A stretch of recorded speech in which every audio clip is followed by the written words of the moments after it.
Lord. ఈ రోజు దేవుని జీవవాక్యము యోహాను సువార్త 5వ అధ్యాయము 23వ వచనము. తీర్పు తీర్చుటకు సర్వాధికారము కుమారునికి అప్పగించి ఉన్నాడు. John chapter 5 verse 23. He has given the son absolute authority to judge. లోకంలో ఉన్న ప్రతి మనుష్యుడికి యేసయ్య తీర్పు తీర్చబోతున్నాడు. Jesus is the judge. ప్రియ సహోదరి సహోదరుడా, యేసయ్య మన అజ్ఞాన కాలములను చూచి చూడనట్టుగా ఉన్నాడు.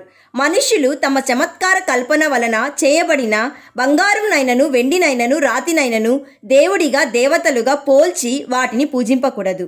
సృష్టికర్త అయిన దేవుడు అందరికీ జీవమును ఊపిరిని సమస్తమును దయచేయువాడు గనుక తనకు ఏదైనా కొదువై ఉన్నట్టు మనుష్యుల చేతులతో సేవింపబడువాడు కాడు.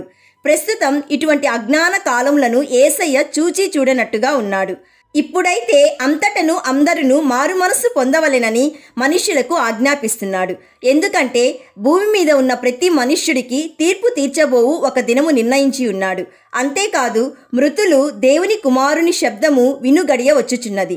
ఇందుకు మీరు ఆశ్చర్యపడవద్దు. ఒక కాలం వచ్చుచున్నది. ఆ కాలంలో సమాధుల్లో నున్న వారందరూ ఆయన శబ్దము విని ఆయనను విశ్వసించి దేవుని వాక్యానుసారమైన జీవితమును గడిపిన వారు నిత్య జీవమునకు వెళ్ళును. ఆయనను విశ్వసింపని వాడు కీడుకు అంటే నరకమునకు వెళ్ళును అని దేవుని వాక్యం సెలవిస్తుంది. కాబట్టి ఈ ప్రభువే నీకు న్యాయం తీర్చువాడు. My dear friend, Jesus is standing at your heart and knocking your door. Please open and welcome Jesus into your heart. So be faithful in him until second coming of Jesus, as he is your judge. కాబట్టి ప్రియ సహోదరి సహోదరుడా, తీర్పు దినమందు నీవు తీర్పులోనికి రాకుండా నిత్య జీవం గలవారై ఉండాలని మేము ప్రార్థిస్తున్నాము.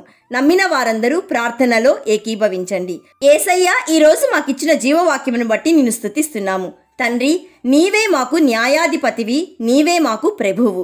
ఈరోజు జీవవాక్యం వింటున్న ప్రతి ఒక్కరూ నీ రాకడకు సిద్ధపడుటకు కృపచూపుమని సర్వాధికారి అయిన యేసయ్య నామంలో అడుగుచున్నాము తండ్రి. ఆమెన్. God bless you.